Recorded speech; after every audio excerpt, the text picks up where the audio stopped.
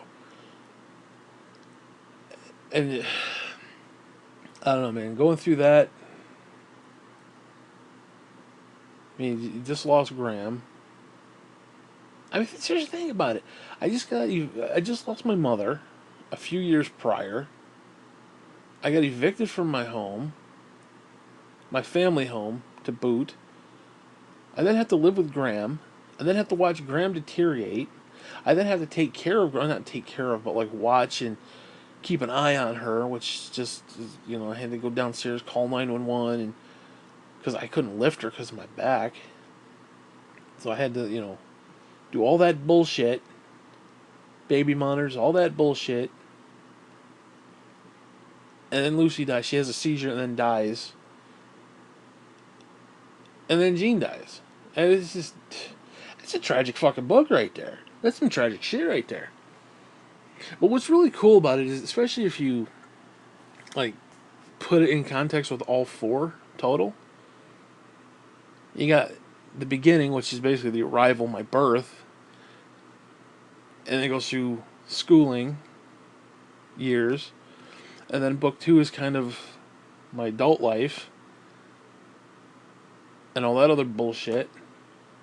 Then we talk about the old woman dying, then life without the old woman, it's that transition, and then book 3 is, basically the Hobbit taking over, which that right now, this book 3 is basically about 10 years ago. And then book 4 is going to be probably, well, from the end of that 10 years up until present. So it's going to go from essentially birth to death in a way, which is kind of weird, kind of cool at the same time. It's almost like watching Rocky. Like, I don't know if you ever watched the entire Rocky series back to back. It's a really cool series because it's like you watch him age, like you see him as like a fetus, and the next thing you know, he's like this old guy. And then you add in the 2 Creed movies. It's very cool transition just to see the character develop and just to go. I don't know. I like stories like that where you see them young. It's almost like Anakin in a way, Anakin Skywalker in a way, where it's like you see him as a fetus, and then he's like this just fucking Death Lord who taking over star systems and shit. It's that kind of concept where you see the entire lifespan, which is kind of why I wanted a fourth book, not just three. Especially if we're going to put it on, you know, Amazon, what you call it, Kindle or whatever the fuck. But you know, whatever. Anyways, what else is there? I don't like doing these bookstores. I feel like I'm doing too many of them. I don't know if you like these or not, but well, I mean the stories you probably enjoy, but like I don't know. I just feel like I'm doing too many of these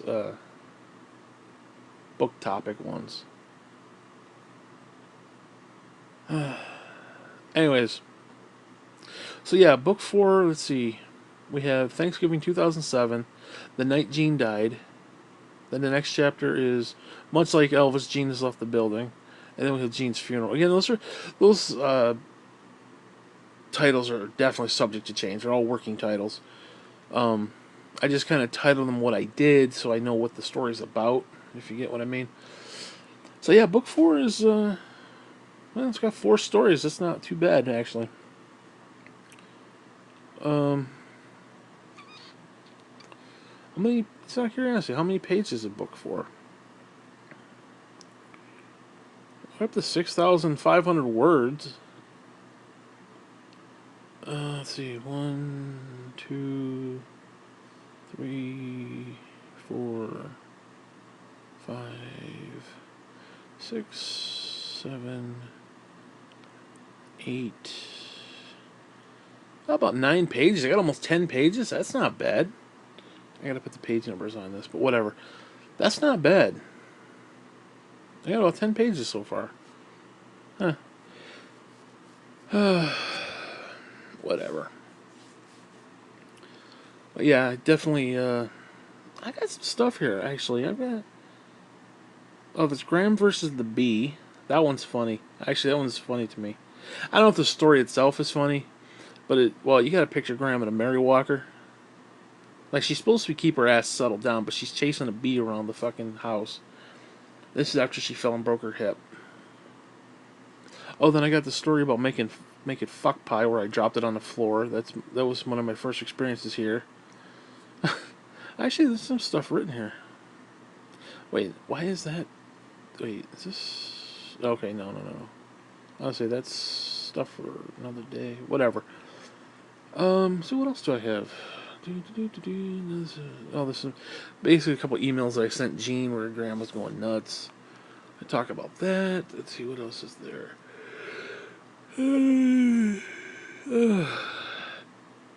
Let's see, that's book 2, that's book 3. These are all like all over the place.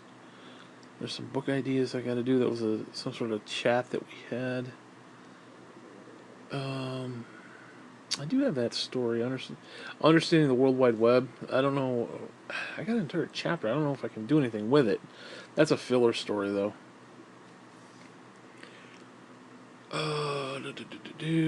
I'm sorry, I'm just going through this right now, so I apologize how boring this shit is. I actually used those. I did those.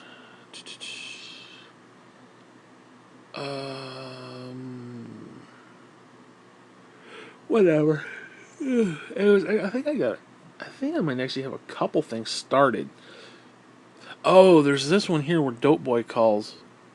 That little faggot, and I call him that for a reason. I don't know if he took money or did something, but people were either, I don't know what it was. I don't know if he was trolling me and had somebody call the house or call here. Whatever. He ended up... He was either fucking with me constantly, which I don't know, or he had somebody, a company, that he owed money to, and he gave him my number, and they kept calling here looking for him and looking for their money. And I kept saying he doesn't live here. I don't know what you talking about? No, yes, he does. Yes, he does live here. That's the number he gave us. And I'm like, he's technically my stepbrother, I guess. But don't get me started on that fucking bullshit. And I'm like, I don't know what this fucker's doing. I don't know what the hell is going on. So again, I don't know if he had somebody calling up or if it was a legitimate thing where he used my fucking number and then didn't pay them back. I started asking Dale T about it, and he's like, yeah, that fucking story. That's a book 4 story. So actually, shit, it might actually have there's like 5 or 6 stories started so far, so that's not bad. Then there's another one. There's a couple. There's definitely a couple things. So I'm not completely, not completely out in the cold. But anyways, whatever. I want to get back to writing, so I think I'm gonna cut this clip. I don't want to say short. How long is it? How long has the clip been? Hour and 35 minutes. Yeah, okay, yeah. This ain't cutting it short. Anyways, so is there anything else I want to quickly talk about? Is there anything else? Not really. I'm a little pissed. I only got 49% battery life. But whatever. Well, it's an hour and a half right here. Whatever. I'm just trying to think quick. Is there anything else I want to talk about? Because I'm doing a lot of this stuff to refresh my memory. So when I do these clips, I'm refreshing my memory with stuff I want to talk about. So,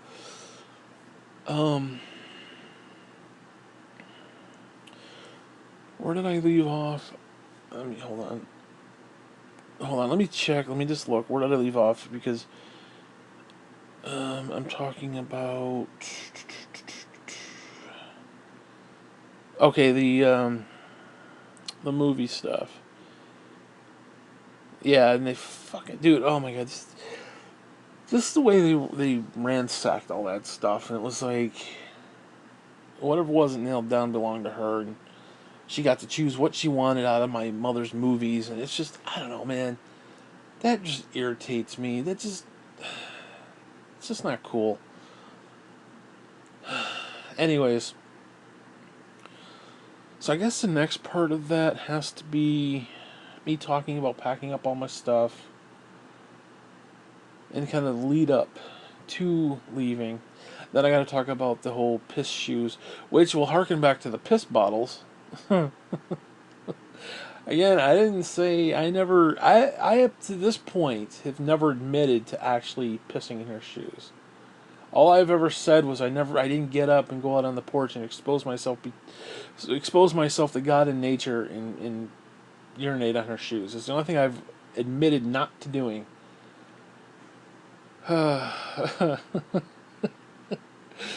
Piss in her shoes. Do you understand that? Do you get that? She accused me allegedly of pissing in her shoe. Do you understand that? And that was apparently the final straw that broke the camel back. Okay, are you kidding me? Are you serious? She left her shoes outside. I mean, just logically, she left her fucking shoes outside for like a week and a half, 2 weeks, almost a month. And it's like, now all of a sudden you're like, oh, he pissed in my shoe. It's like, why? Where do you jump to that exclusive understanding? She probably had cameras. I wouldn't be surprised she had cameras in that house. Would not be surprised. Stupid bitch. Anyways. Yeah, seriously, I wouldn't be surprised she didn't have cameras in there.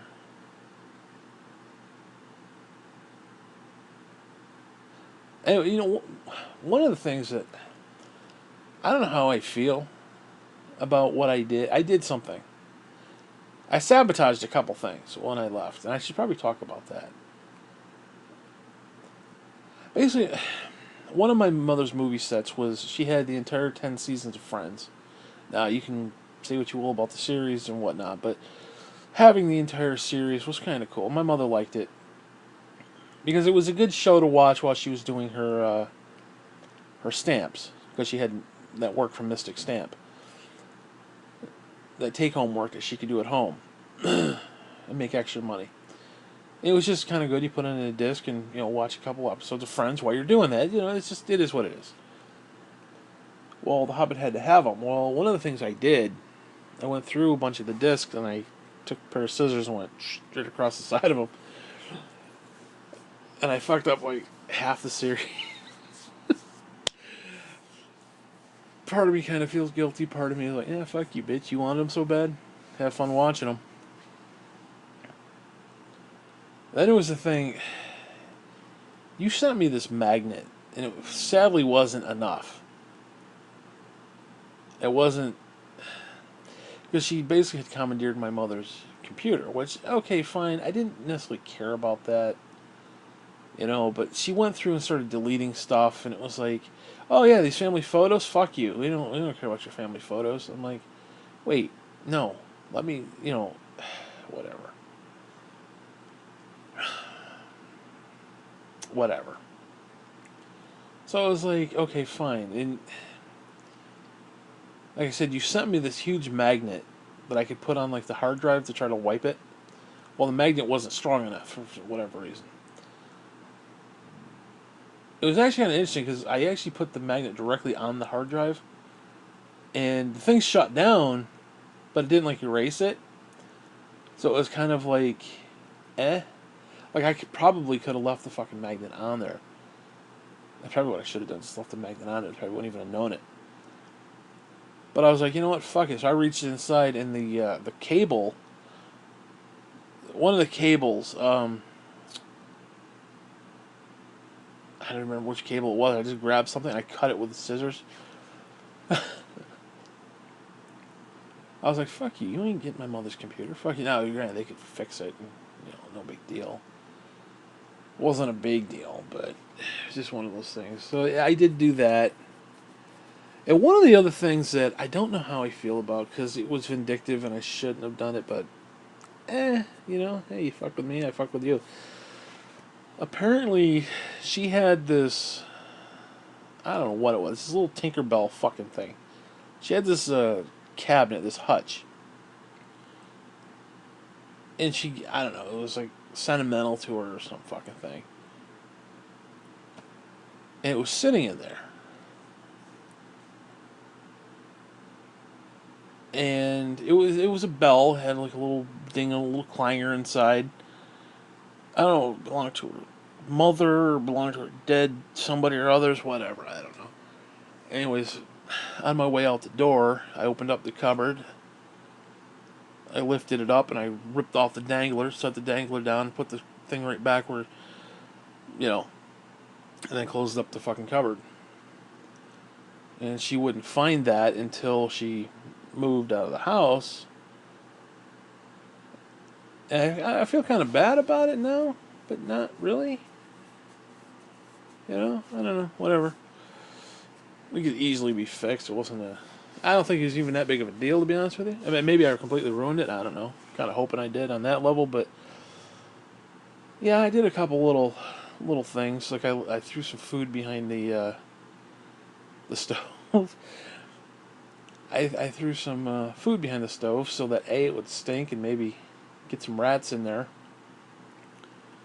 I don't know if that amounted to anything. What else did I do? I did some vindictive shit on my way out the door. I'm not gonna lie. I did some very, very horrible things, pranky things, and it was like, you know what? Fuck it, not my house. This ain't my house no more. Although the problem is, it wasn't my house for quite a while. I was literally a stranger in my own home, and it's not a good feeling. I'm still in the secret, I mean, it'll almost be like the equivalent of like your kids have disowned you and your wife is divorced you, yet you're kind of still living at the house because you got nowhere else to go, and it's like these people think I'm a piece of fucking trash. They want nothing to do with me, and you feel like an outsider in your own home. It's that kind of a thing. It's just, I don't know, whatever. But yeah, like I said, I did some horrible stuff. I'm not gonna lie.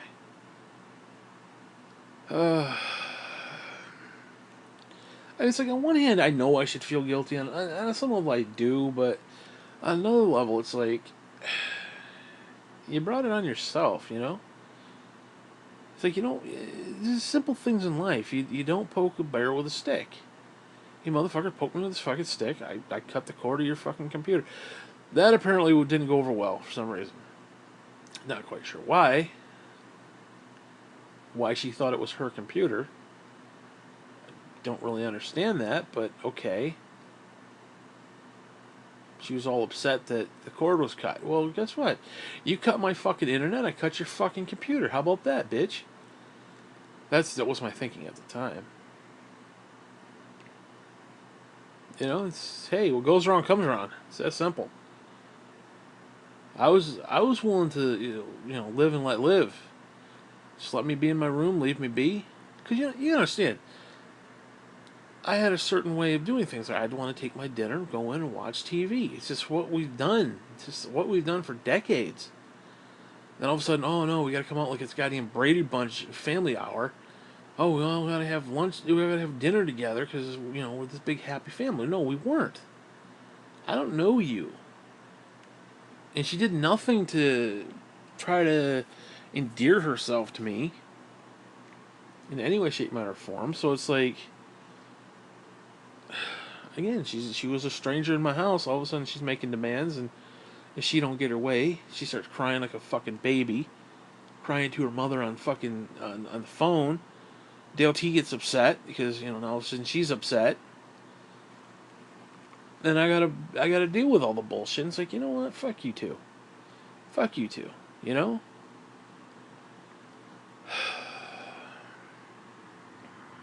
The worst part about writing all this, well, one, it needs to be, the story needs to be told simply because why not? I told every other story so far. Why not continue forth?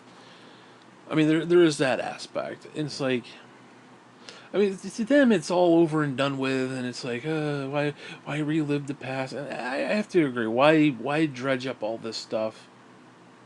And that's the worst part, having to like mentally relive all this stuff.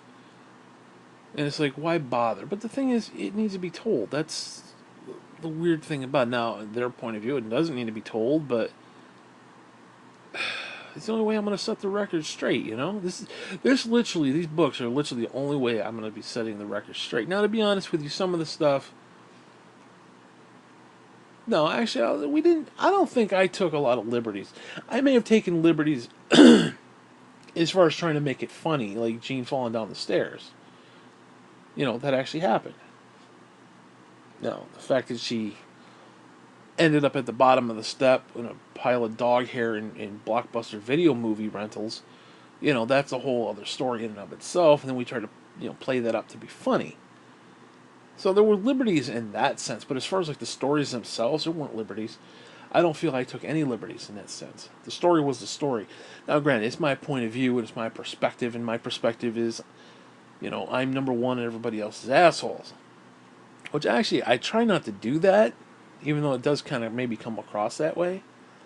Because I realize I'm 99% probably the problem, because, like, well, actually, no, I am not the problem.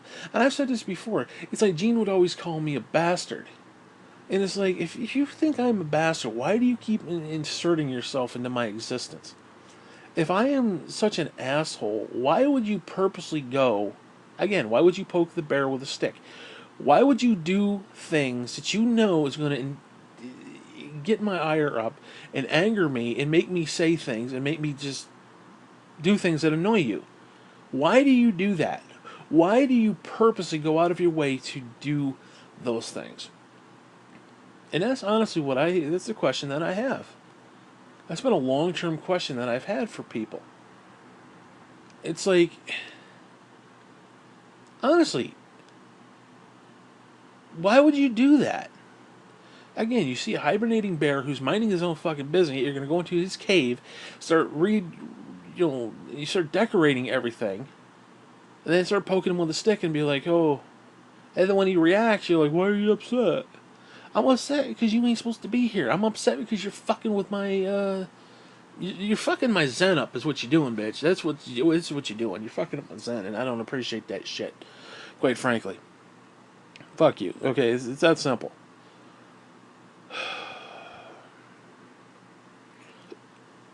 But, you know, hey, whatever. And I still got to talk about, oh my god, I still got to talk about the when they call the cops on me. Now, this bitch says she feared for her life that I was going to kill her. I was going to I threatened to kill her, which is absolute bullshit. I didn't threaten to kill her. I basically said if you died, I didn't give a fuck. I did say that, or I hope you die, or something like that. Hoping somebody dies and wishing them dead are two different things. Or well, actually, they're not. That is wishing somebody dead and actually saying I'm going to kill you are two different things. Just because I wish you were dead doesn't mean I want to actually fucking do it. They're completely two different things. Now, if I said, yeah, I'm going to fucking stab you in the eye in the middle of the night, okay, fine, that's a threat.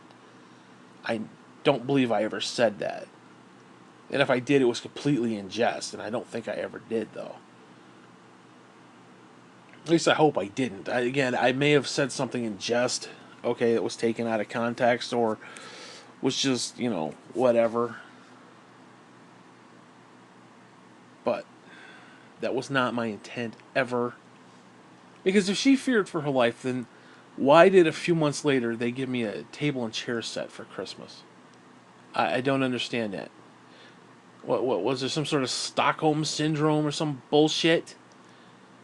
I mean, I apparently threatened to take her life, end her existence, and now she's giving me, what, did I blackmail her? She's now giving me table and chair set? You. Fuck that bullshit. She did it because she's insane and can't grasp the fact that she did a lot of wrong. It was all it was all me. It was like, oh, he's such a bastard, blah blah blah. I'm just an innocent victim here. Bullshit. You're coming into my stuff, you're coming into my house, and you're taking my mother's stuff. Well, how the fuck do you expect me to react? All the while my father sits there like a passive little fuck. With his dick out, like, okay. Hey, Betty! Hey! Father's a... I mean, seriously, how do you expect me to react? Especially in the fact, I warned her this wasn't going to play out nice. I warned her. I said from day one, I wish I had that email. I'm gonna have to go back and see if I can't find that email. Because I warned the bitch. I told her beyond a shadow of a doubt that this was not going to play out nice. This was not going to play out well. And she's like, oh, okay, bullshit. Bullshit. I warned her. I warned my father. I said, I don't care what you do, just don't bring it to the house because you know what's going to happen. I said that to him. I said that to him. I said that to him multiple times. You know, oh, what do? They bring it right to my doorstep, and I played nice for a long fucking, as nice as I can play. I honestly did. I played as nice as I could. I did. And, you know, it I don't know, man. Because I'll be honest with you, I don't want to be an asshole. It's just I'm very good at it. I'm very good at it. Because it's like, I study people, I know what irritates them, I know the words to use, I know the things to think, I know basically how to hurt people. It's a gift, and I hate being that way. Part of me is like, I hate that I'm that way, but I also love the fact that I'm that way too, so it's really, it's two sides of the same coin. Well, again, for example, sending a letter to her ex-husband was a good example of that, and bringing up her ex-husband multiple times in arguments was just simply a way to set her the fuck off. Just set her the fuck off. You mention the ex-husband, boom. Like, I mind fucked the two of them so bad in those fights. We had multiple fights. Well, we didn't have shit. I had nothing. She had upset moments and boohoo bullshit moments and crybaby bullshit. Wham wham wham bullshit. Okay. Like, to the point where she'd be out in the garage, she wouldn't come in the house. She threatened to leave my father numerous times. And I was like, hey, bitch, you want to go? Go. I actually said it to her. I said, bitch, you want to leave? Go. I ain't stopping you. There's a fucking door. I actually said that. You say, you want to leave? There's a fucking door. So ain't nobody stopping you. Fucking stupid shit. Again, I didn't want to be mean to her. I didn't. I did not want to be mean to her. But when you come in and you start pushing stuff around and you start exerting your so-called authority, you know, and it was one of those, oh, he doesn't respect us. Now, I don't know where you're getting that from. I mean, it all basically stemmed from that when I told her to. I didn't tell her specifically. I said, yeah, the two of you can kiss my ass, and I said it jokingly, because we would all joke about stuff. We were all, you know, thought we had that kind of relationship. We were all just kind of like, oh, ha ha ha. I was like, yeah, you two can kiss my ass. You know, I said it as a joke. She took it as personal offense. That was the beginning of the end, or one of the beginning of the ends. Or like you could pinpoint the exact second, the exact moment when that happened. And I'm like, because again, first off, I'm trying to get SSI or SSD, whatever the fuck it was, because of my back. I have the herniated discs and shit. The shit's permanent. I'm fucked, basically. And because of sleep apnea and the fact that I am in so poor health, I could die if I had a surgery. I could not wake up. There's a very high chance that if I went under surgery, I don't wake up. So the shit's permanent, basically. It ain't getting any better. So when you put all that into perspective, I don't know, man. It's just... like I said, I tried to be fucking nice. I honest to God did. I gave this, as they say, the old college try. Honest to Christ, I put up with a lot of shit, didn't say a lot of shit, was trying to be nice, trying to be like, okay, I was trying to be accommodating. Okay, so you want to watch stupid movies together? Okay, fine. I'm not really, again, I wasn't really into the movie. I wasn't into Austin Powers. I didn't give two shits about that movie. The movie irritated me. Mike Myers irritates me. It's just, I don't know, something about him irritates me.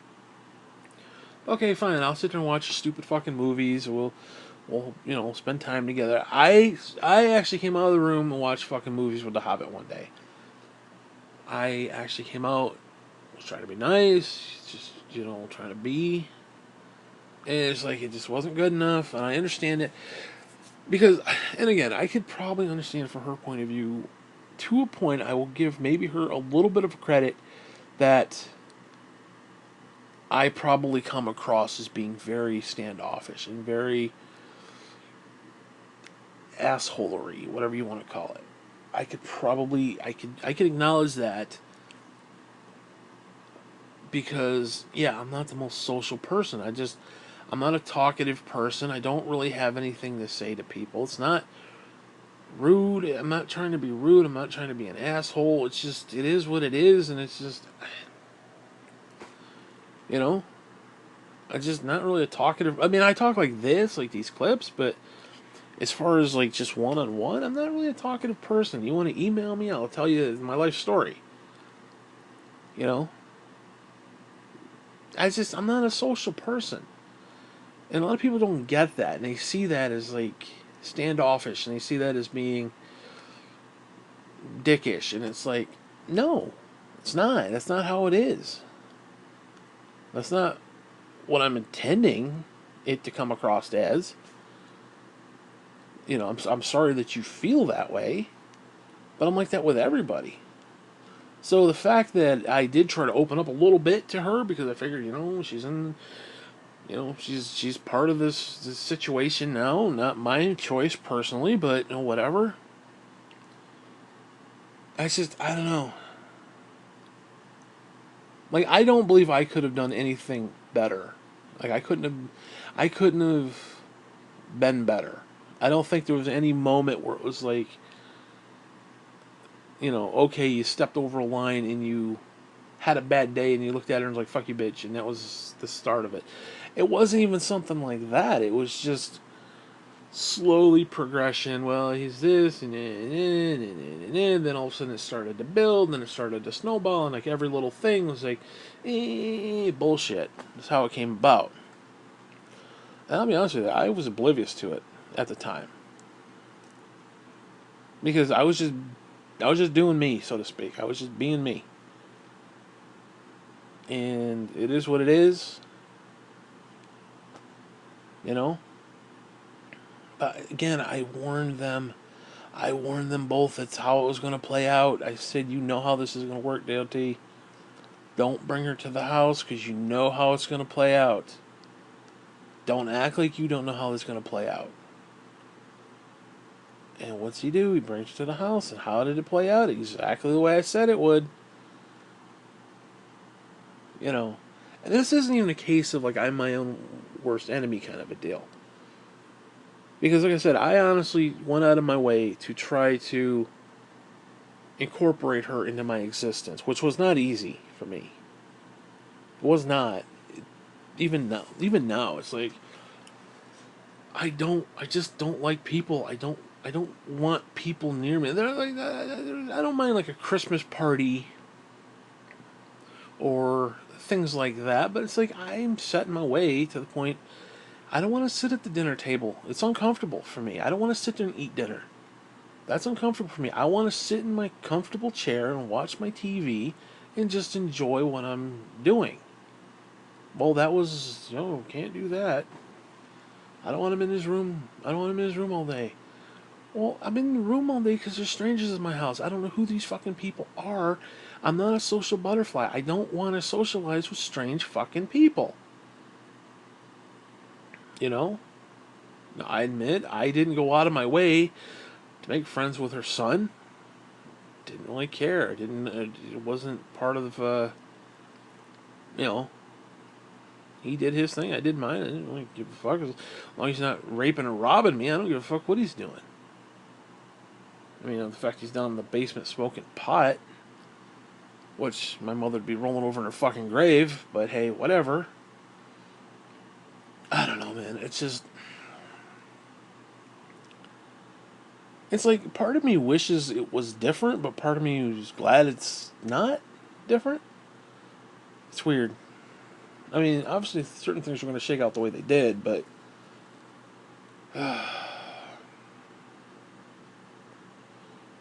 Honest to God, realistically, Graham could still be alive. If she hadn't slipped and fallen and broken her hip, she could theoretically still be alive. She died 2013, so I had another 5 years.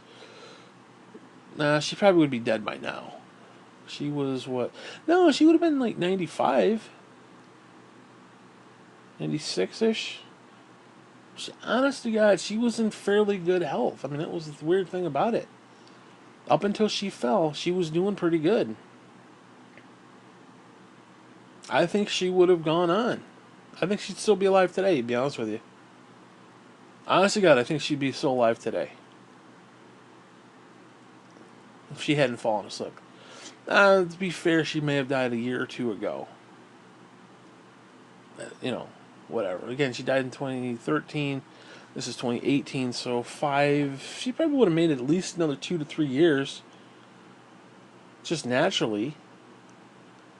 Maybe in 4 years. Again, she could still be alive today.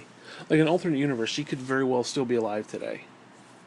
Shit, Stan Lee just died at 95. Betty White's like 125. So it's like, what the fuck? And she was, like I said, she was still in good health.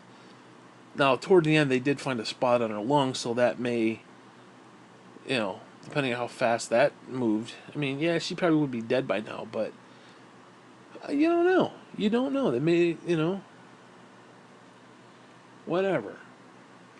Yeah, they had just found a spot. I don't know if it was ever deemed cancer.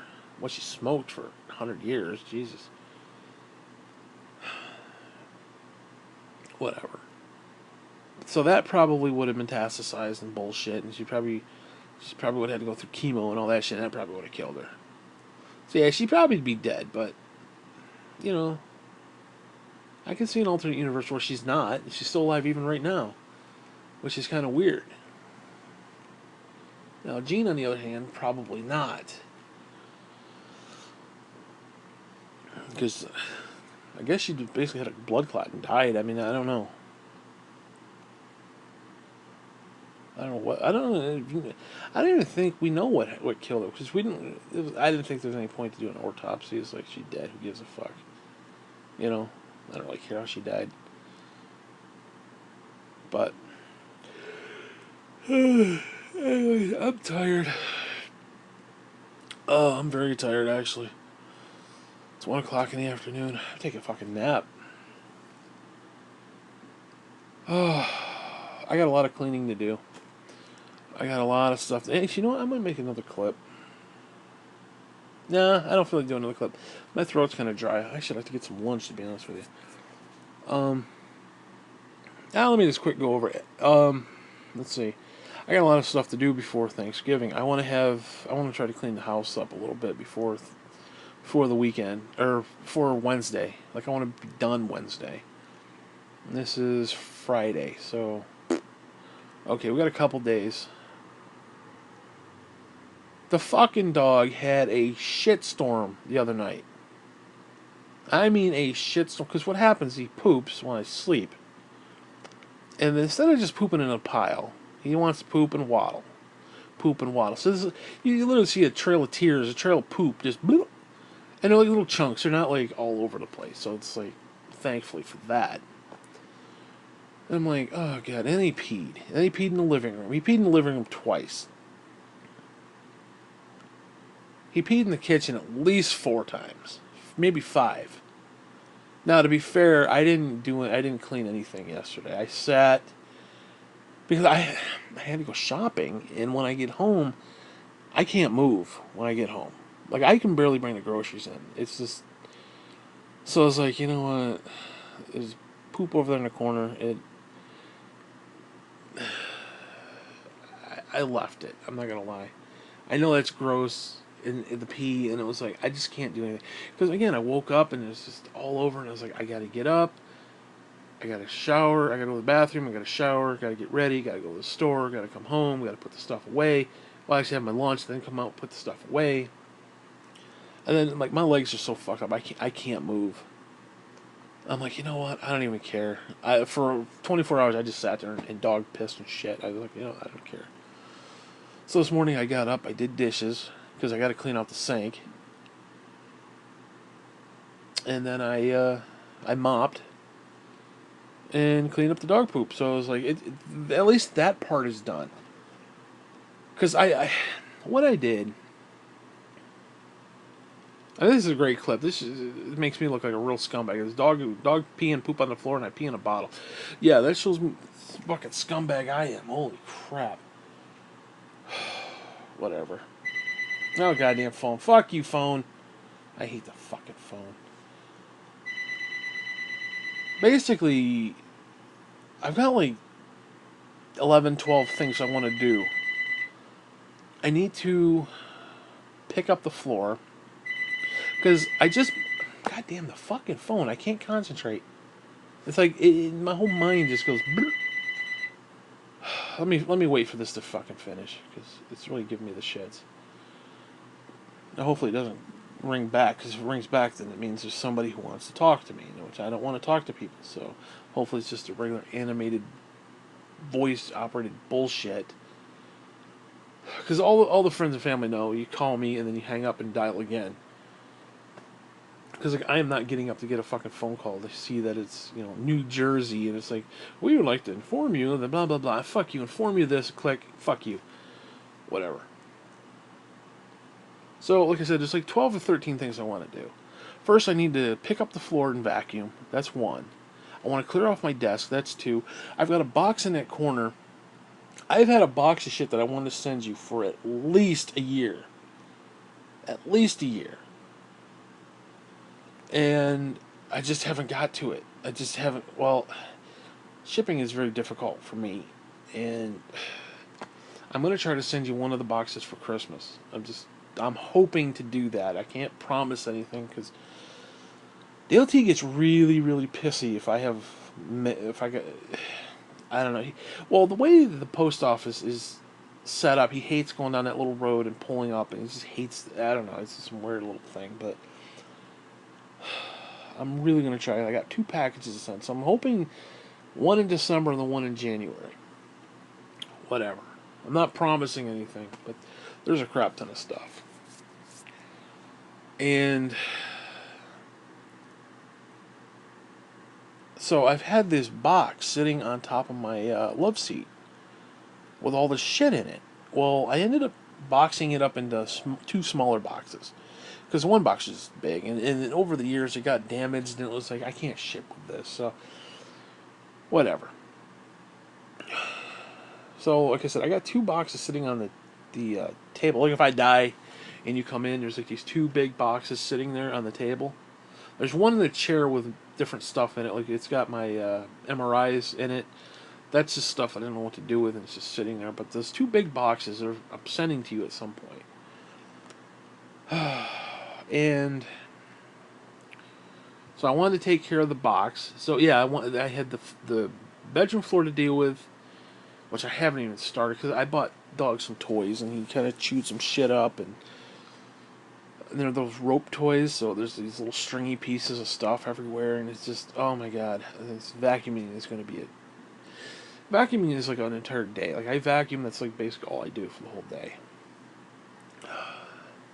And then I've got these little bottles over on the side that I got to take care of. No big deal. Probably what I'll do is take the bottles and stick them in that one box. Take the one box, just throw it out, because the box is empty. I just got to throw it out. Like next time I get up, kind of a deal. Anyways, so that's the bedroom. The living room, I just need to mop and make sure there's no dog poop. Because again, he poops there like every day. He pees and poops like once or twice a day. It's just, I usually keep up with it, but you know, sometimes I don't because circumstances. And you say, well, what circumstances are that you didn't clean up dog pee or poop? It's like, again, I wake up and I see it, and I'm like, son of a bitch. Because you gotta understand, the way my back is, if I gotta go shopping, I have to focus just on that. Like, I can't pick up dog pee and poop and start doing stuff like that and do dishes and stuff and then go shopping. I just can't do that shit. Then when I get home, I'm way too fucking tired. Which is basically what it comes down to. So I had to wait until today to actually do that stuff, which kind of sucks, but whatever. So the living room's not that bad. I just need to keep it mopped. And I say keep because he's going to pee again. I'm going to have to keep it up. I had to basically sweep and mop the kitchen floor. I need to take care of my griddle. I need to wash it, clean it, and put it away. I want to clean that whole countertop over there where the water filter is. I've got all these dishes I got to put away, which is going to be a pain in the ass. That's another thing. There's a section past that where there's more dishes. Like I got roasters and shit that I got to put away. I got 2 roasters sitting there from like Christmas last year. They were just sitting there in the little drainer. I didn't even put them away. That's from Christmas last year. I mean, that's how bad it is. Well, they're just sitting there. They didn't bother anybody. Who gives a fuck, you know? And I've used them since. I have used, you know, the roasters a couple times, but whatever. I then have to clean off that counter, which just basically wipe it down. And then I gotta wipe down the stove. Definitely gotta do that. And then I gotta keep up with that floor too because he's gonna pee.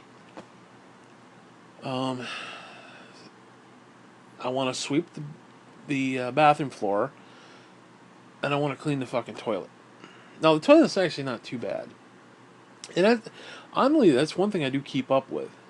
Which is odd because that hurts my back the most. Because trying to bend down in there and like just shuffle the toilet brush, it's just, oh my god. Because the sink is right there, so I lean my left arm on the sink, and then with my right hand, you know, I'm swirling around in the toilet. And then when I get up, like dude, the last couple times I've done it, I couldn't even stand up straight. Like I barely could stand up straight. That's how fucked up my back is. And down there swooshing around and shit. But oddly, that's the one thing I do keep up with. Usually, I mean, there might come a point. Now, to be fair, again, if I died and you walk in and like, I thought he kept up with this.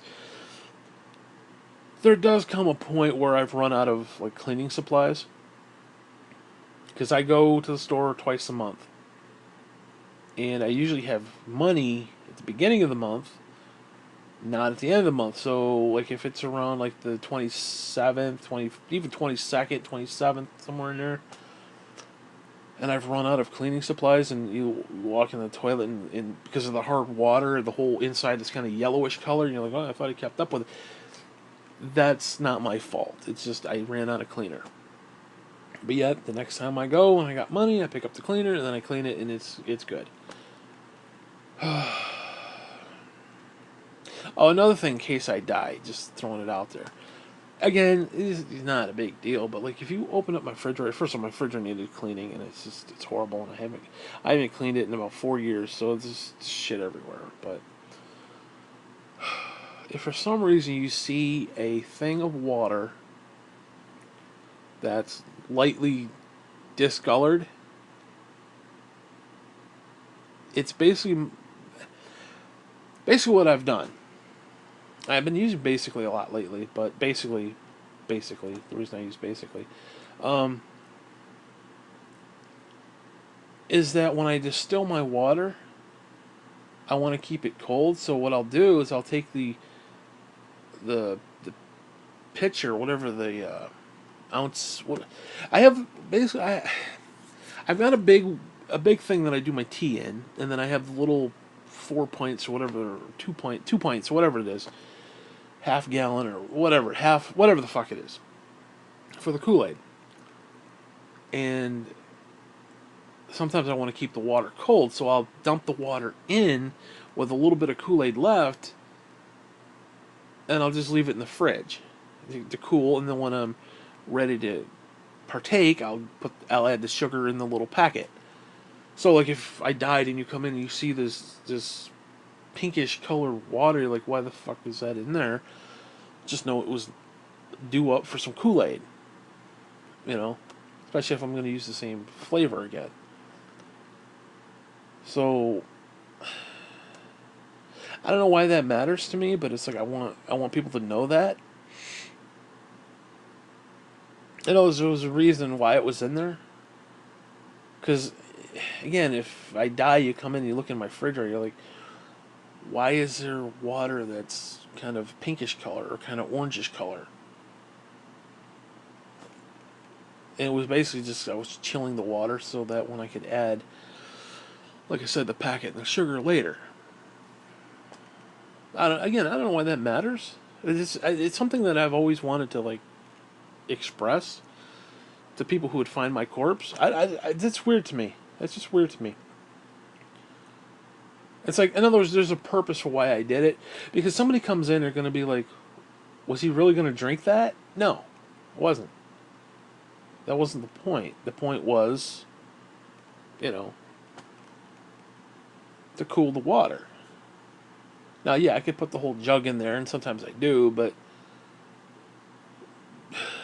I don't know. It's a weird thing. Because you gotta understand, I do things for a reason. Like 90% of the stuff that I do, there's a calculated reason why I do it. Like for example, like, if the dog pooped on the floor. Now, obviously, if I died right now, the dog's gonna poop on the floor. So if anybody who finds me, there's gonna be dog poop on the floor. Just that's how it is. Because he can be here at least a good day or two before anybody finds me, which is just sad, but whatever. So yeah, he's gonna be in the house all by himself, peeing and pooping. And somebody might want to get him some food and water too, by the way, just like first thing. Whatever. But it's like I think about that kind of stuff, and it's like, you know, whatever. Now what's it? No, seriously. Yesterday, I went to the store, He peed and pooped the night before. I couldn't do anything until I got home. Then I got home, I was too tired. Now, if I had died last night, would anybody really know the difference? Like, oh, I can't believe he lives like this. No. I mean, okay, I did for like 24 hours. I admit, I lived like that for 24 hours. And it is a reoccurring 24 hours, so it does happen over and over, where occasionally it happens, like, more so than I want to admit. Where it's like, oh, there's poop on the floor and I don't feel like getting it, or my back is out and it's bothering me, I'll get it later. Well, oh, God, see, I don't want to sound like a scumbag, but, like, and I don't want to be gross either, but, sometimes it's wet, the poop, and sometimes you have to let it dry. Sometimes it's better, especially because after a while the stink goes away. There's poop on the floor, but the stink goes away. Okay, I know this is gross, but if I try to scoop it up and it's wet and it just smears and like squeals all over the floor, that's worse than if it just sat there and dried a little bit and I just kind of chip it off and then mop it. Again, there's reasons why I do what I do, and it may not make sense, and it's just, it makes sense to me, and I want to express that. I don't know, it's very weird. It's very weird, and it's disgusting, and I know that, and it's like, because again, the dog poops in the house. What are you gonna do? He's not potty trained, and I've said this from day one. This is my own fault. He was a puppy. He couldn't make the stairs. I had to let him downstairs every time he had to go out, and I was so depressed at the loss of Lucy, especially after her just having a seizure, and I was just super depressed. I didn't get out of bed for a week. And then after that, it was like, I didn't give a fuck. So he had basically free reign of the house. And when he was a little guy, he could get under stuff. He could still get on the bed, but like he could really get under the bed, if you get what I'm saying. Like now he's got a low crawl, but before he could just waddle around. He'd get behind the washer and dryer. He could fool around back there. And then he was in his chewing phase, and it was just, I didn't train him like he should be trained. I was depressed, and it just happened. So he's got it in his head that he can poop. The whole house is his personal toilet, and it's like, okay. And you can't, it's almost, you can't break him of that. I mean, all you can do is just leave him outside all day and then bring him in and hope he doesn't poop. Like, there are times I'll leave him outside for like 4 hours, he'll come in and poop. Like, instantly. Like, oh, now it's time to poop. I'm indoors, because it's just, hey, why not? So, now I know there's ways you can break them and train them, and it's just, if I was more physically fit and physically able, I could just pick it up every single time without a problem. But again, like, when it's wet, sometimes, like I said, sometimes it's better just to leave it there for a couple hours and hope, because the worst thing you can do, especially if you got kids too, you probably know this, like if the kid's got diarrhea, that's like the worst thing. Now luckily the kid got like a diaper, but like just trying to squeegee that from their crack of their ass, oh god, like I couldn't deal with that, dude.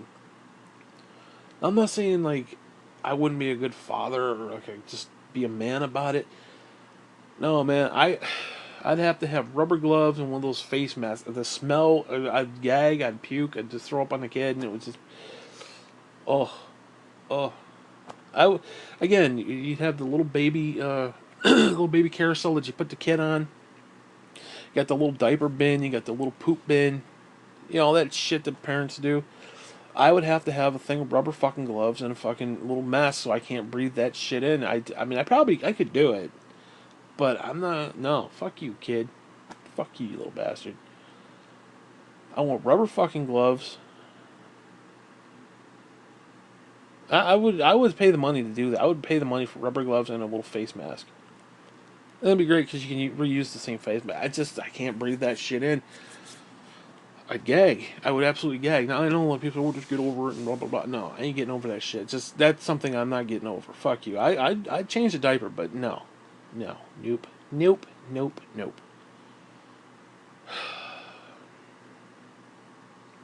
I mean, that kid's gonna be potty trained. That kid's gonna be potty trained at like 2 months. Okay, I ain't putting like some of these kids. The kid's like 5 years old still wearing a diaper. It's like no, you need to put the kibosh on that shit. Kid needs to figure it the fuck out. It's that simple. Okay, my kid's gonna be potty trained at like 2. It's like 2 months because I ain't putting up with that shit. I ain't putting up with that shit for any length of time. Okay, the kid's gonna shit himself. The kid's gonna be sitting in it for a while. He's gonna be caked on and crusted on. Okay, he's gonna be like a little hermit crab. He's got so much shit caked up around his crack. Fuck the kid. That's what I'm gonna say to that. Daddy ain't playing no more. Fuck you. You know. But again, even you must know what it's not. Obviously, the kid ain't pooping on the floor. You know, maybe they do. Maybe they did once. I don't know, but it's just.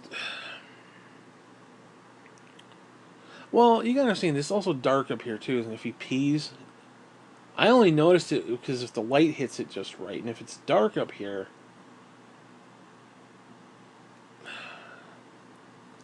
you know, it is what it is.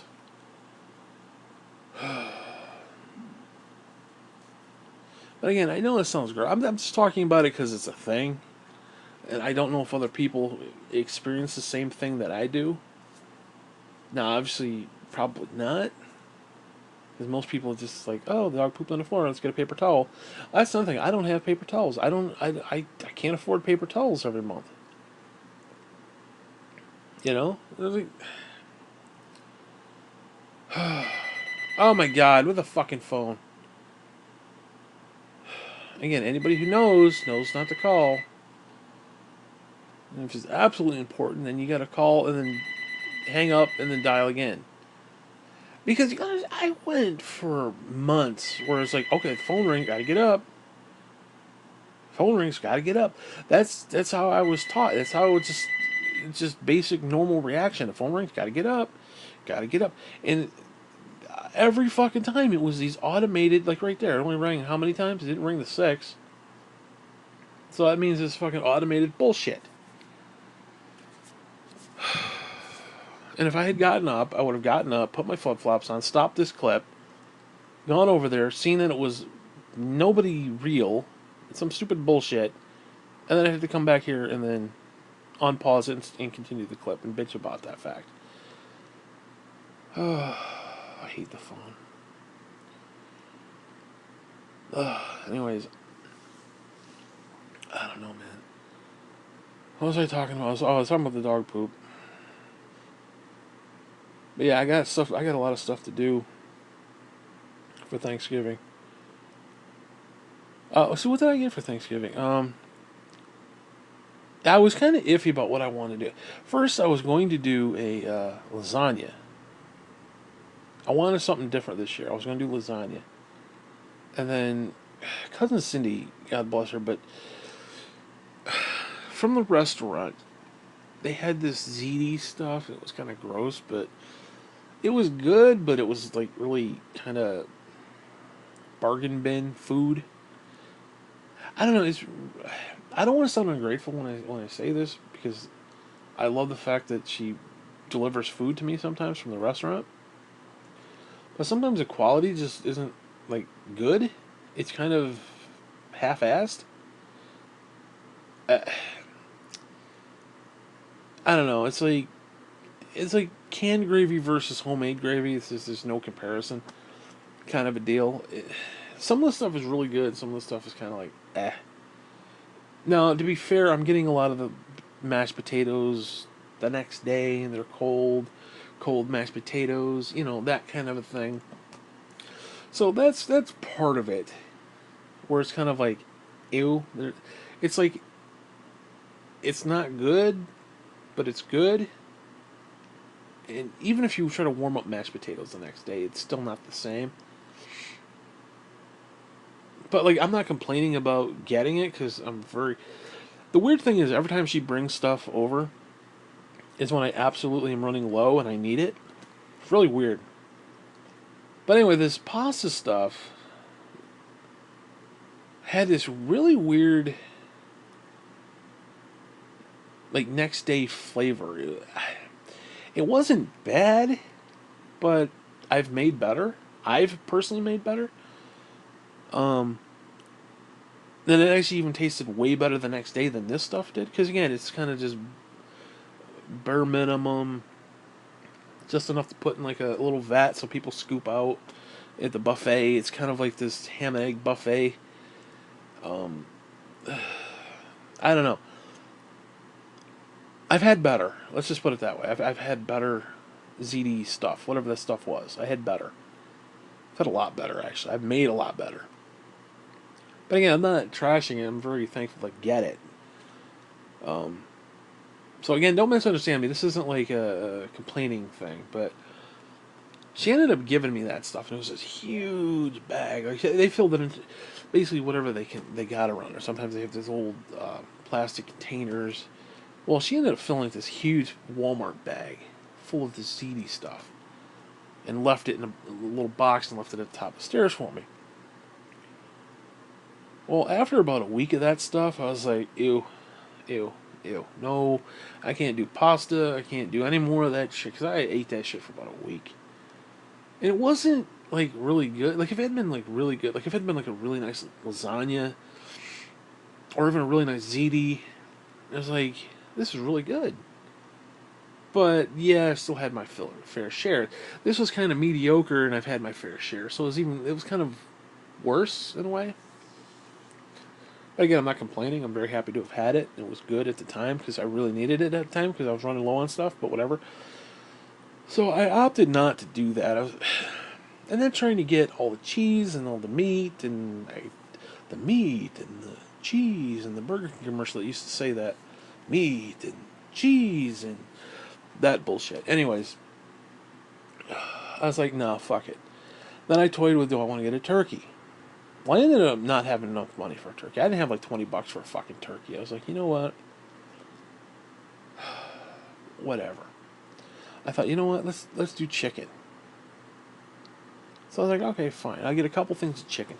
Not be the same. I'm going to be very disappointed when I don't have my fucking turkey. And yes, I'll be disappointed having to deal with said fucking turkey because I hate dealing with the turkey. I hate deboning. I like deboning, but I hate deboning it. It's just it's a chore, but it's just one of those things you do. Like that night or the next night, you just kind of debone it, and it's like it's part of the experience, if you will. And so not doing that, I don't know how I'm gonna feel about that. You know, it's less work. It's good, but it's still, I don't know. It's weird. So I said, let's go with chicken. So anyways, I ended up with some chicken. I see what am I having? I'm having chicken, and I've got a couple packages of chicken, so I can have it for a couple days, and I'll just cook it as I need it, which is great. Um, I got mashed potatoes. I got some nice white potatoes.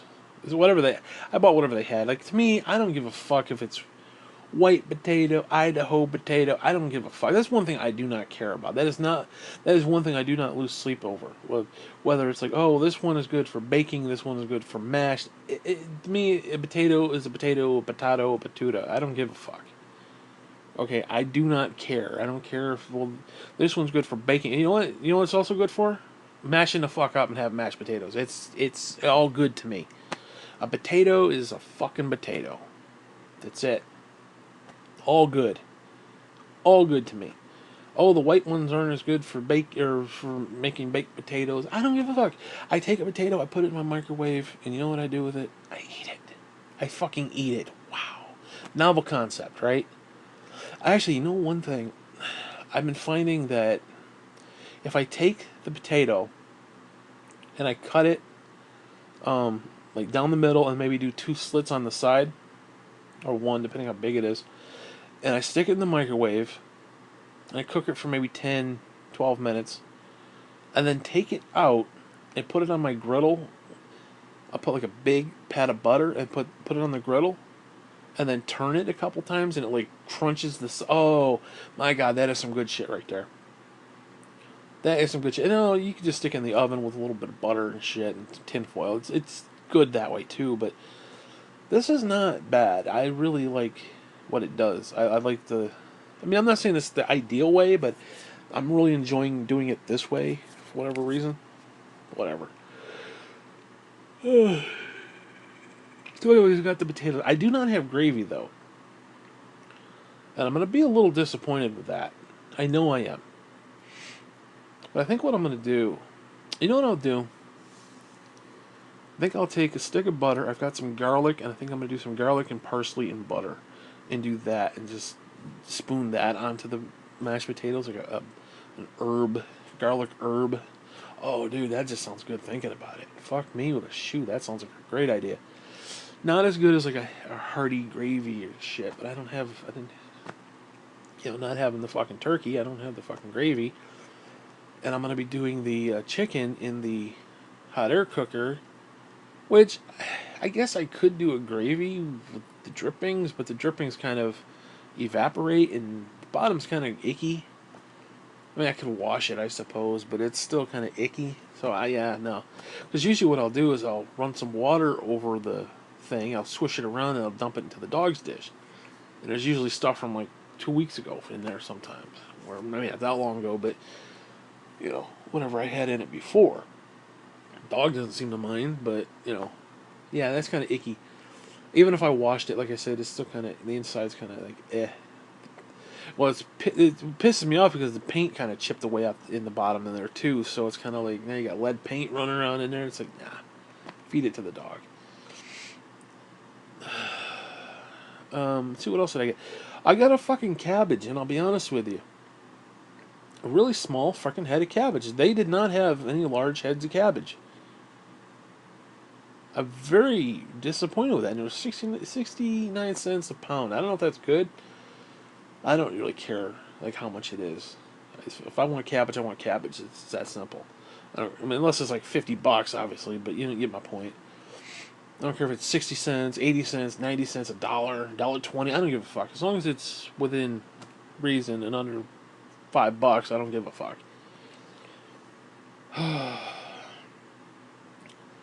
Now, I could have gotten one of those cheap bags of coleslaw.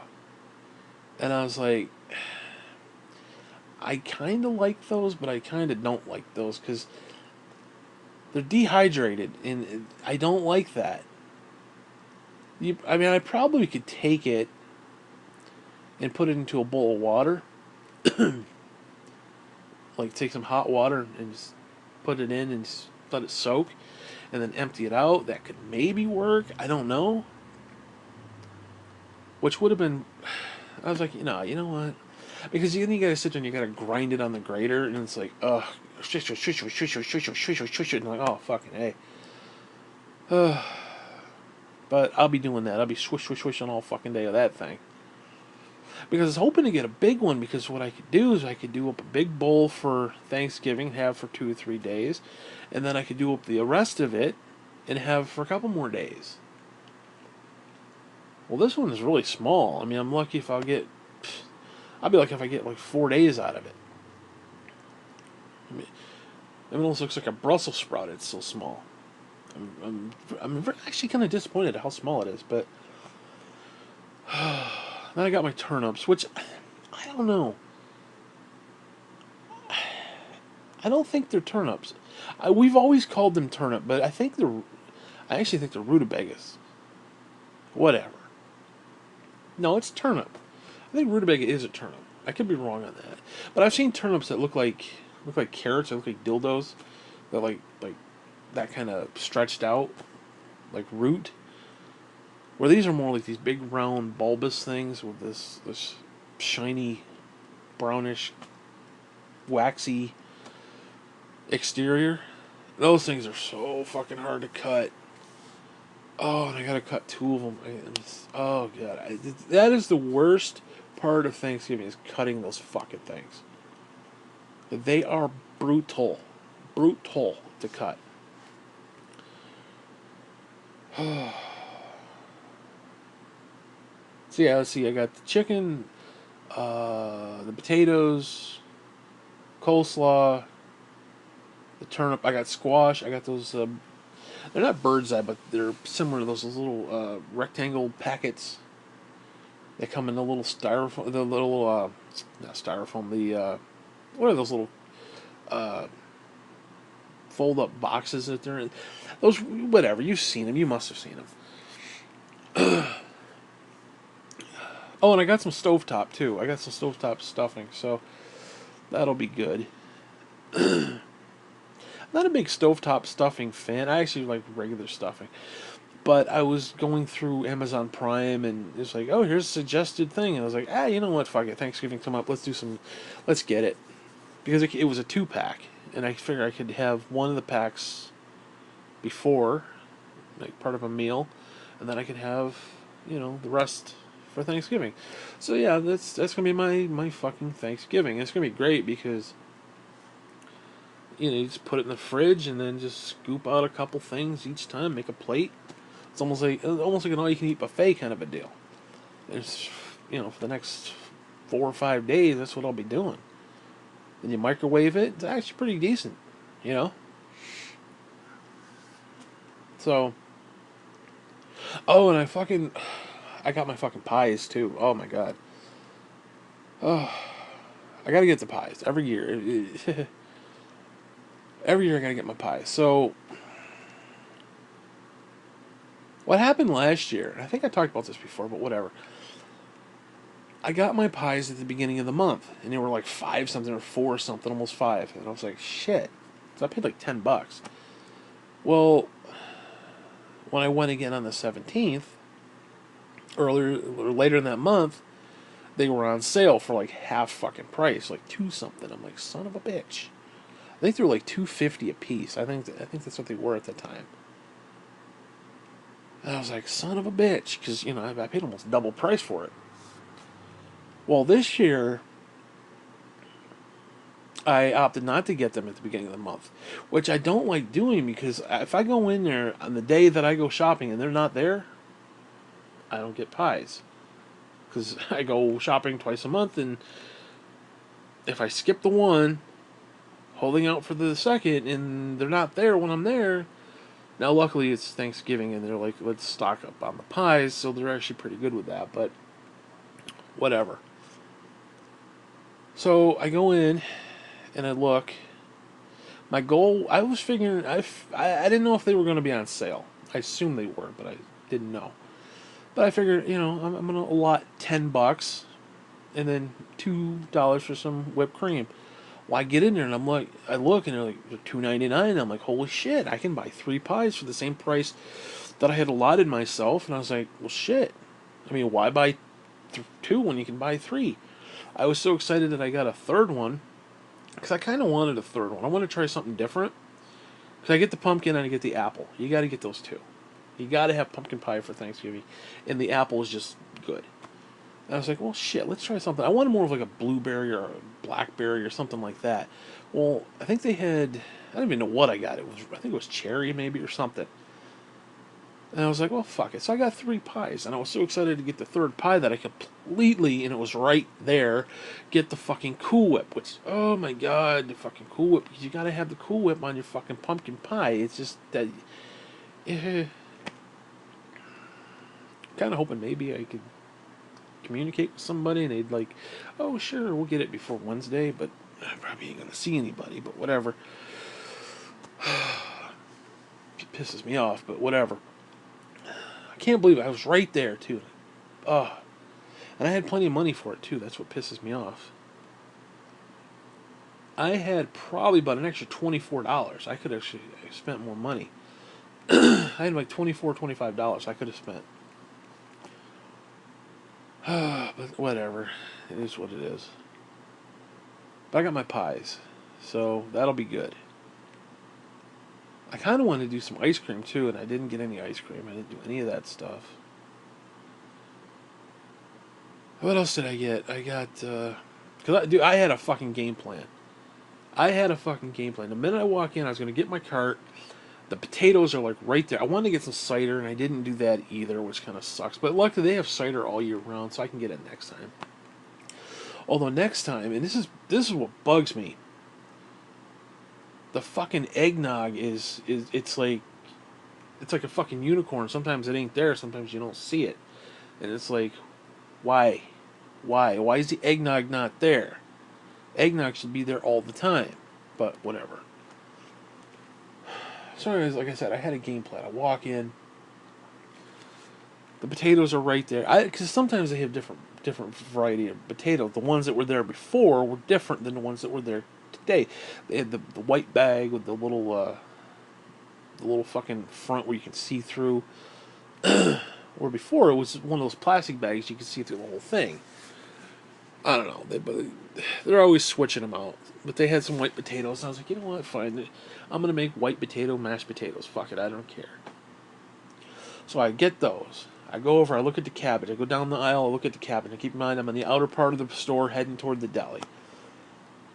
I get over there. I look. I get some donuts. I get my 8 donuts. I always get 8 donuts.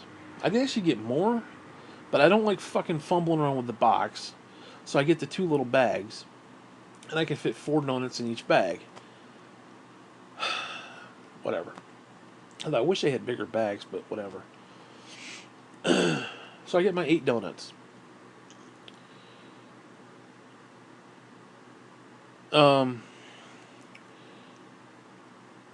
Sorry, I was just reading a pop-up here.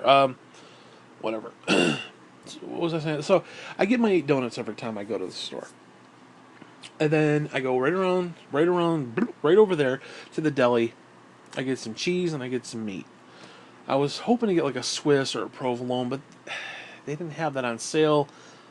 And I was, because again, I had limited funds, so it's like, okay, I'm figuring about $4 for the potatoes. I get in there and it's $2.50, and I'm like, oh, good, I saved a couple bucks. I was expecting maybe $3 for the cabbage because I didn't know how much it was going to be. There's this little tiny one for 69 cents. I saved at least $1 or something there. So I'm like, I'm doing really good. The donuts were the donuts. So, and I figured $1. I think they were like 79 cents each. And I figured $1, so I'm saving a couple cents there. It's like, okay, so I'm actually doing better. Especially after that one time I got up there and I overcharged by like $40. It was like $30, $40. No, whatever it was. I was like, I ain't never doing that again. So I'm like super hypersensitive about, okay, 39 cents, 40 cents, Anyways, I get to the deli. And I was like, well, let me just get what's on sale. So I got some American cheese, big deal.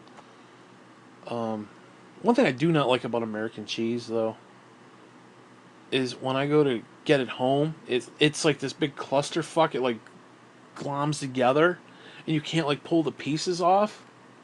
I don't know what that is. Like the Swiss cheese doesn't do that. The provolone doesn't do that. None of the other cheeses do that. But the American cheese, it's like, oh yeah, you cut it? No, we're just gonna glom right back together in this big fucking form of shit. Big glob of shit. Whatever. And they really didn't have anything on sale for meat. I think they had was this ham, this maple flavored ham, and I'm like, because sometimes ham you got to be careful with, but turkey you absolutely have to be careful with, because there's really good turkey, and then there's that shitty, pressed, gray, slimy shit that smells like asshole feet. That, ugh, fuck that stuff. I don't even know why anybody sells that shit. They even have this one there. It's called mac and cheese. Now I don't know if I'm sure you're familiar with olive loaf, where it's like a bologna, but it has like green olives in it. It's similar to that, but this was like actual baked in macaroni and cheese into like a bologna. I don't know how I feel about it. It wasn't horrible, believe it or not. I tried it one time. It wasn't horrible. It wasn't as horrible as it seems. Maybe I was just, I don't know, whatever. Maybe I was going through a depression stage or something. I was just retarded or something. But it honestly wasn't as bad as I thought it would be. But I kept looking at it. I saw it month after month. And I know it's the same fucking piece of meat that's been. In fact, I don't think that's a big seller. That's probably the same shit the last time I had it. I'm probably the last person who cut it off was me. I wouldn't be surprised. That was like 3 years ago. Whatever. Like I said, you got to be careful with the fucking meats. Anyways, so I get my meat, I get my cheese, I put that in the cart, and then I got to go right around the corner and I got to sit again for a few minutes. Now my back is all fucked up. and I gotta rest. So I'm sitting there, I'm resting. I'm thinking, because I didn't make a list. It was all in my head, and for the past week, I was constantly sitting there thinking, like, I'm gonna do this, I'm gonna do this, I'm gonna do this. Don't forget that. Don't forget this. You gotta do here. I knew exactly what I had to do. I had a game plan, and I kept going over it. I would go over it and over it and over it and over it every time. It was like, okay, this is what we're gonna do here. We're gonna go here. We're gonna get the potatoes. We're gonna get the cabbage. We're gonna get the donuts. We're gonna get the meat. We're gonna sit down. We're gonna go get the bread. We're gonna go get some chicken. We're gonna get some milk. We're gonna come back up the other aisle. We're gonna get some baked beans, which I had to do because I broke into the beans. I bought beans the beginning of the month, and I ended up opening the can up, and I was like, well, fuck it. Because I'm sorry, you got to get the Grandma Browns. Bush's baked beans are too fucking wet. Now, don't get me wrong, I like Bush's baked beans, but not for this type of bean that I'm going for. Thanksgiving beans, no. If you want just regular Campbell's pork and beans or something like that, no, that's not the kind of beans we're talking. Now, yeah, you could doctor that shit up. Actually, it'd probably be very good. But I'm talking, there's a consistency to my beans, okay? You gotta understand. Okay, the fart beyond what I'm done with. The holiday farts are something you do not trifle with, okay? It is what it is, and the beans are part of that. So yeah, I like the Bushes, but they're not what I want at this moment in time. For Thanksgiving setting, no, regular Tuesday, they're great. Bush's baked beans are great, whatever, on a Tuesday. But this is Thanksgiving. I want a certain consistency. So you get the Grandma Fuck Browns. You add in, I've talked about this numerous fucking times, but you add in the brown sugar, you add in the ketchup, and you add in the mustard. And then if you want to get cute with it, you put the bacon on top. And you let it cook. No, I got the big can. I got one of those big fucking cans. Like those family size cans. For like $4. Because, again, I want this shit for like 5 or 6 days. Spoon out a couple spoonfuls each time I make a plate, so on and so forth. So I had this game plan. I'm like, go here, go here, go here, and I've sat here numerous times. I think I even did clips where I was talking about I'm going to do this, and I would sit here and I'm like, because you can understand. If I forget, and it's not there. And if it's not there, I don't get it. If I don't get it, I don't have it. If I don't have it, I'm fucked. So it's like I gotta constantly be like, okay. And then when I came back from the beans, I had to sit back down. So essentially, I went around the milk, came back up. Oh, I got some chips and dip too while I was there. I've been on a chip and dip fucking phases. Sour cream and onion, and these Wise Ridge potato chips. I don't know what it is, but I can't get enough of that shit. I can't get enough of it. And it's very strange to me that I'm having this. It's almost like a lust. It's like a sexual happening here. It's like my nipples get hard when I think about chip and dip right now. Like my tits just got like super hard. Okay, it's a weird fucking thing. I don't get it. And I was actually going to buy a gallon of milk, and then I realized, the fuck am I going to do with a gallon of milk? I could do chocolate milk, but the only problem is the chocolate. Oh, that's another thing. Especially in town, you got to be careful because sometimes the chocolate syrup is like super old, and you do not want super old chocolate syrup on your ice cream or your milk because it tastes like shit, dude. That syrup when it gets old, ew. Like a couple times I actually bought one brand new, and the shit was so old because it's been sitting on the shelf for fucking years. Fucking gross as shit. So I was like, no, you know what, fuck it. I'm just going to get like one of those $2, $1.79, whatever, those little pint things.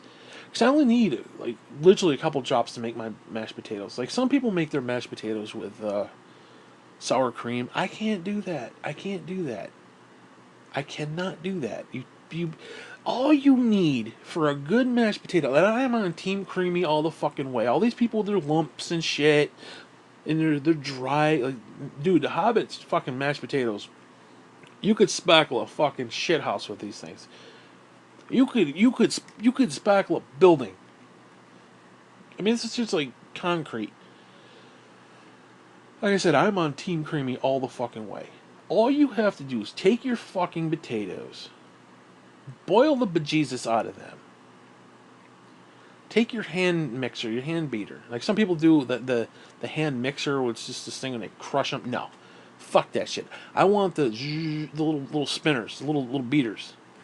You put the beaters on that motherfucker, and you put just a little bit of milk and about a half a stick of butter, maybe a little parsley if you want to get cute with it.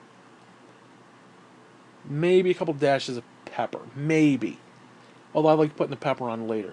I don't even put salt in my potatoes anymore. And it's only because I'm trying to do less salt. And that's it. That's it. Like some people, oh, you put in some chives and you put it. Fuck all that. That's overkill to me. Your mashed potatoes don't need, unless you're going for like some sort of loaded potato or some bullshit.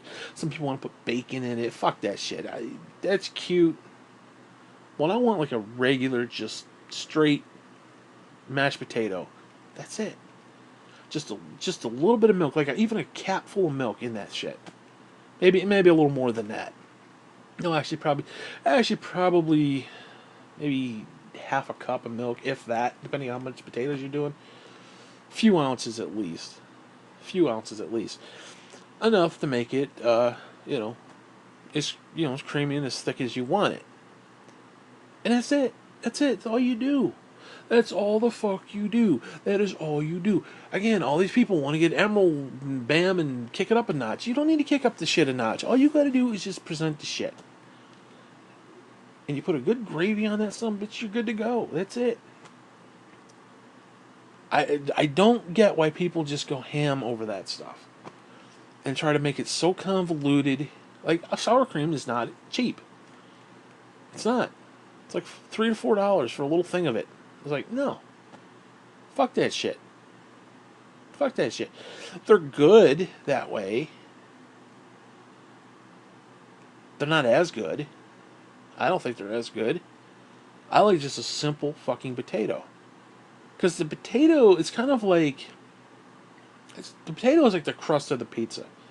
The crust should not overpower what's on it. So like if you're putting a nice gravy on that shit, your potatoes should not be loaded.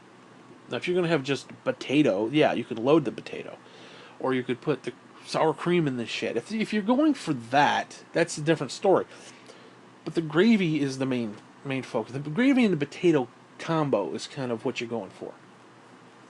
And just having a simple potato with a nice gravy is far superior to me than this convoluted potato recipe with a nice mediocre gravy on top. No, because it's overkill. Because the gravy is gonna override all that. You're not even gonna know what's in there.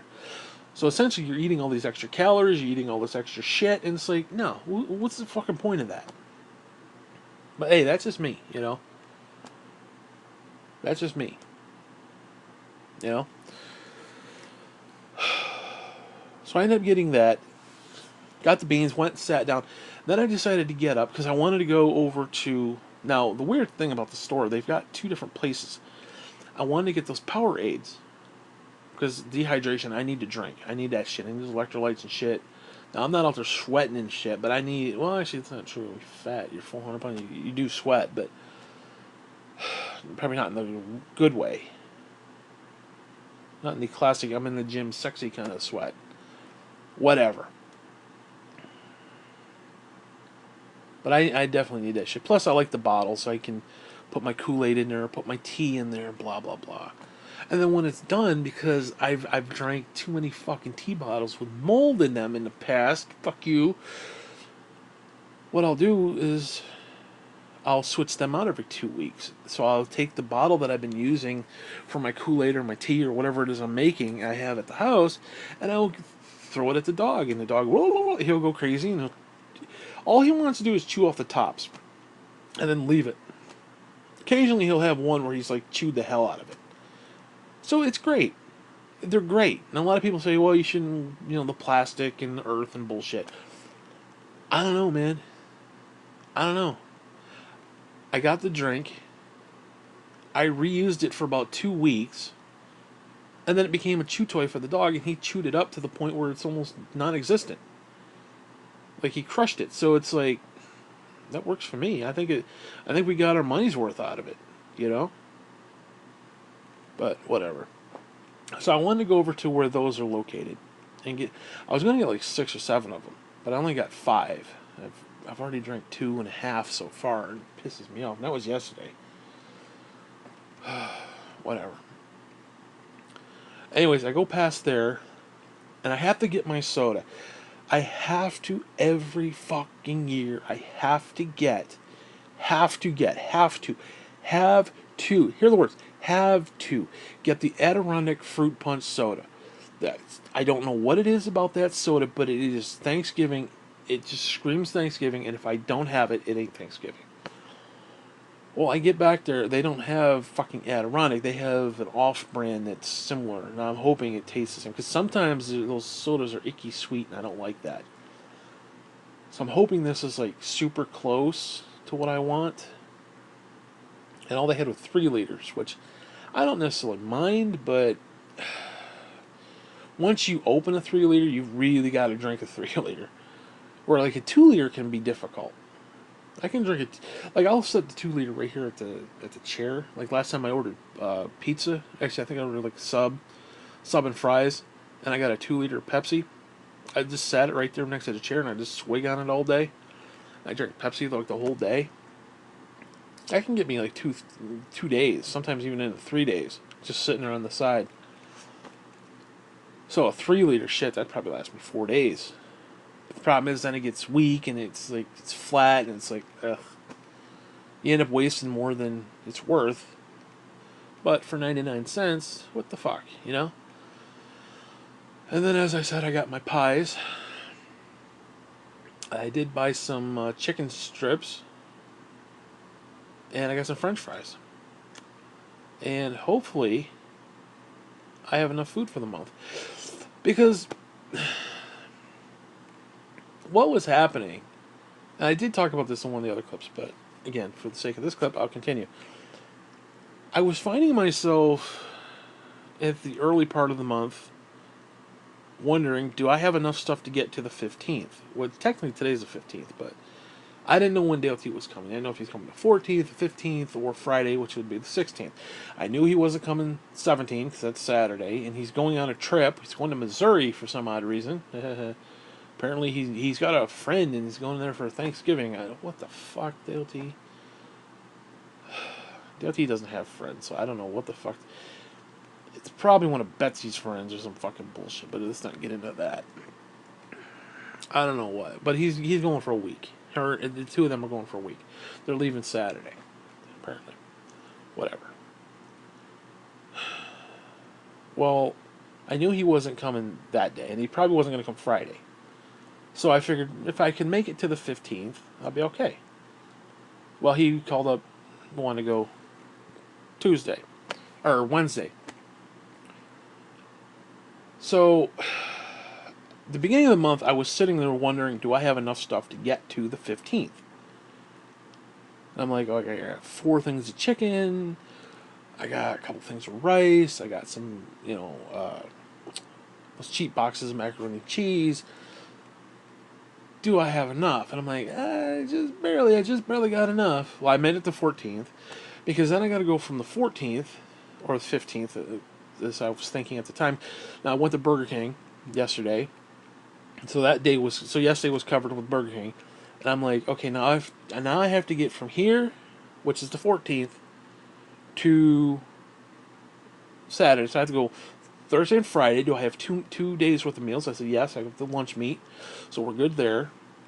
And then Saturday, because it's WrestleMania or Survivor Series weekend, and have NXT on Saturday, I'm gonna order out Saturday. I'm gonna order pizza and wings. I do pizza and wings for the big 4 wrestling events, just because. I don't do pizza usually hardly ever, because it's expensive as fuck. That's actually why. Like $15 for a flatbread pizza is like a thin crust fuck pizza with like 2 toppings, like $15 for a large. Like fuck you. That shit's like $8 tops. Like I would be better off buying fucking 2 DiGiorno pizzas and still saving $3. Fuck you. Whatever. But as a treat, I do the big 4. I talked about that before too, so I won't get into all that. But I was like, you know what? I'm gonna do it. So if I can get to Saturday, I can then do pizza, wings, salad, maybe some, maybe one of those combo platters, maybe some breadsticks, and just spend about $50. And I can have Saturday and Sunday. Now I have to go from Monday